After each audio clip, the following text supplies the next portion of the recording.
E aí pessoal, tudo bem? Sejam bem-vindos ao canal Revolta Popular, que é uma iniciativa coletiva de produção de conhecimento na internet. Meu nome é Marcos Vinícius, eu sou estudante de Serviço Social da Unesp. Bom, primeiro eu queria pedir já para vocês se inscreverem no canal, eu acho que é muito importante porque vai aumentar engajamento, essas coisas que o YouTube pede. Deixarem o seu like e comentarem no final do vídeo a sua opinião, pra gente também poder ter um debate aqui fluido. Se vocês quiserem, vocês podem me seguir nas minhas redes sociais, meu Instagram e meu Twitter vão estar aí para vocês. E hoje eu faço um convite da gente pensar sobre algo que está sendo extremamente pouco discutido, que é pensar a relação do cárcere e do coronavírus, que eu acho que é fundamental. Esse vírus já chegou ao sistema carcerário e diante dessa emergência e desse massacre anunciado, eu acho que a gente precisa pensar sobre o cárcere. Então esse é o convite que eu faço a vocês hoje. O Brasil é hoje o país com a terceira maior população carcerária do mundo. A gente só fica atrás dos Estados Unidos e da China e temos mais de 800 mil pessoas presas. E quando a gente vai olhar para essa população carcerária, a gente está falando principalmente de uma juventude negra que foi encarcerada. Além disso, é importante considerar que o cárcere ele é um espaço de desumanização, onde a gente tem doenças que aqui fora são consideradas doenças que nunca vão matar ninguém, como por exemplo a pneumonia ou até mesmo uma simples gripe. Lá são doenças extremamente devastadoras, porque esse é um espaço feito e pensado para matar pessoas, para produzir corpos matáveis. E aí vai matar tanto incentivando o conflito bélico, o conflito armado entre as pessoas, quanto vai matar pela tortura, quanto vai matar de fome e também vai matar por doenças. Essa é a realidade do cárcere hoje. Se a gente for pensar ainda nas recomendações da Organização Mundial de Saúde, que é hoje o órgão competente para pensar essa pandemia, uma das principais recomendações é evitar aglomerações. E se a gente tem uma superlotação dentro dos presídios, onde uma cela que é pensada para comportar 12 pessoas coloca pelo menos 40, 60 a 100, 80 pessoas, como que a gente evita aglomerações dentro de uma situação de superlotação dos presídios?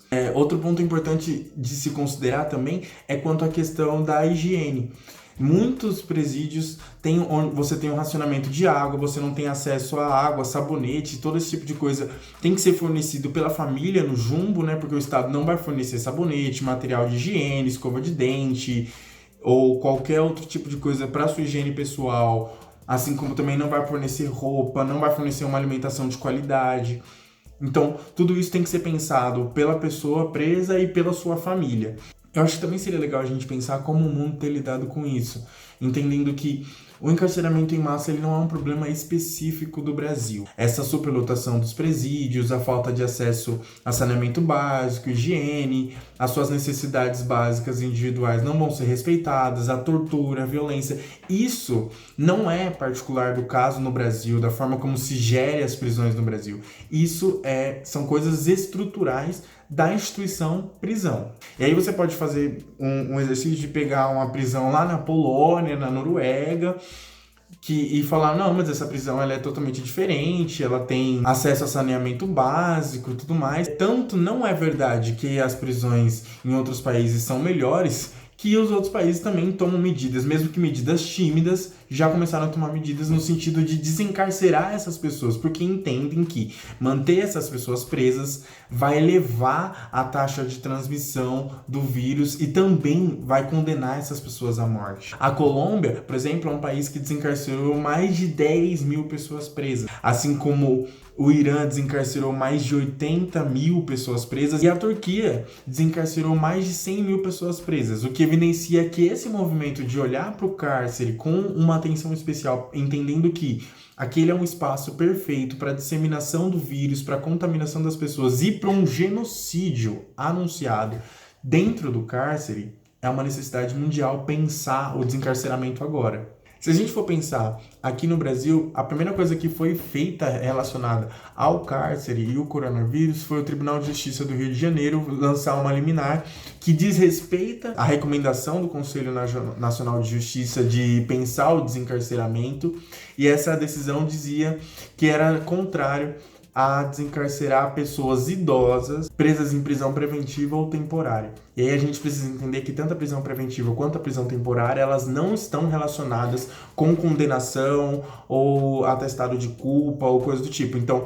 são pessoas que não necessariamente foram julgadas e pessoas que foram condenadas, que tiveram um direito a um processo. Então, grande parte dessas pessoas, inclusive, pode ser inocente. Então, é importante de considerar, né, que já existe uma decisão do Conselho Nacional de Justiça que orienta para o desencarceramento e a gente não está seguindo essa recomendação. Além dessa decisão do Tribunal de Justiça do Rio de Janeiro, o DEPEN, que é o departamento responsável pelo sistema penitenciário nacional, recomendou que a forma de você isolar as pessoas com suspeita de coronavírus dentro do cárcere seria colocar essas pessoas dentro de containers de metal. What the fuck? Isso é particularmente muito foda. Eu acho que a gente, enquanto sociedade, deu tão errado que a gente precisou criar uma instituição para segregar as pessoas da sociedade. Essa mesma sociedade que gera desigualdade, que gera falta de oportunidade, é a sociedade que vai afastar essas pessoas como forma de punição. Mas a gente consegue apodrecer tanto enquanto sociedade que, além de segregar essas pessoas, de marginalizar, de punir as pessoas ao invés de lidar com a situação problema, a gente chega a levar a sério a ideia e ter que discutir a ideia de colocar pessoas em containers de metal. E, enfim, quando isso acontece de você chegar ao ponto, enquanto sociedade, de propor que pessoas contaminadas, pessoas doentes, sejam encarceradas dentro de um container de metal, a gente não pode apelar mais para a moral dessa sociedade, de pensar se isso é moral, se é certo, se é desumano, se não é desumano. A gente precisa entender que isso, na verdade, não é por acaso um incidente. É um projeto político de criminalização de corpos e vidas. Faz parte de uma tentativa de controle social, principalmente se a gente entende que a maior parte das pessoas encarceradas é a população preta nesse país. Um país que sempre negou o direito à cidadania, o direito à democracia, o direito à vida, o direito à sua subjetividade para as pessoas pretas. Então, eu acho que é particularmente necessário que a gente denuncie isso nesse momento em defesa da vida. Se colocar em defesa da vida é se colocar contrário a tudo que ameaça a vida. E a instituição cárcere é uma das instituições responsáveis por uma maior ameaça à vida da população e da juventude preta nesse país. O estado de São Paulo possui a maior população carcerária do Brasil.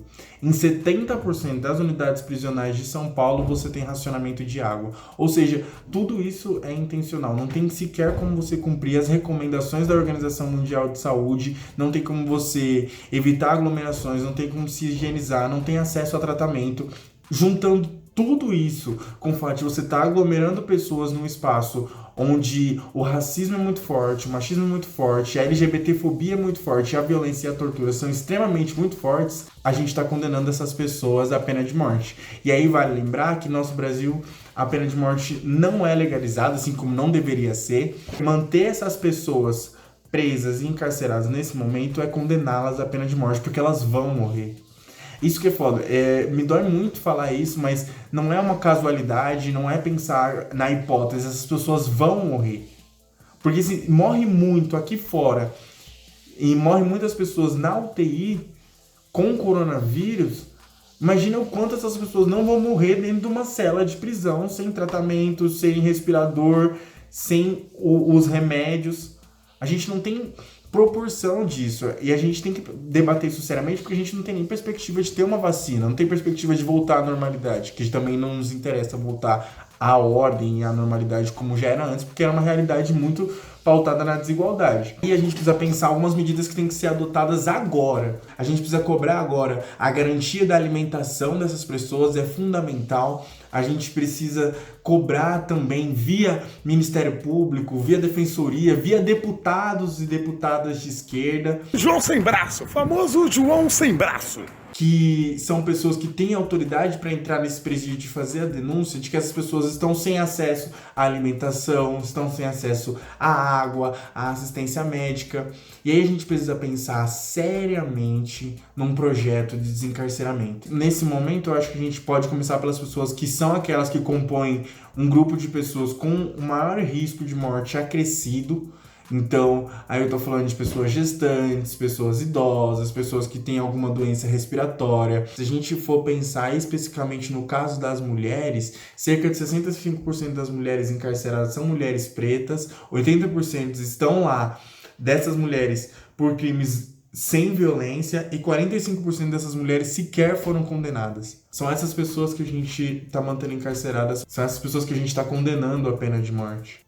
Eu acho que é preciso entender e colocar na cabeça que o vírus ele não vai ficar restrito às cadeias. Nesse momento, pensar o desencarceramento não é só uma questão de segurança pública, é também uma questão de saúde pública. Enfim, pessoal, eu espero que vocês tenham gostado desse vídeo, das reflexões que a gente tentou trazer aqui. Eu queria muito pedir para vocês comentarem a opinião de vocês dentro dos comentários aqui do vídeo. Isso ajuda a gente se engajar mais, a montar uma comunidade.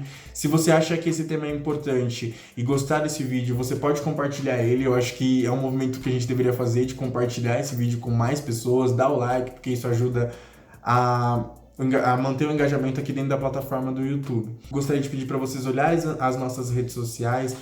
Eu tô sempre postando as coisas no Instagram e produzindo conteúdo, principalmente pensando raça e gênero, as questões de masculinidade.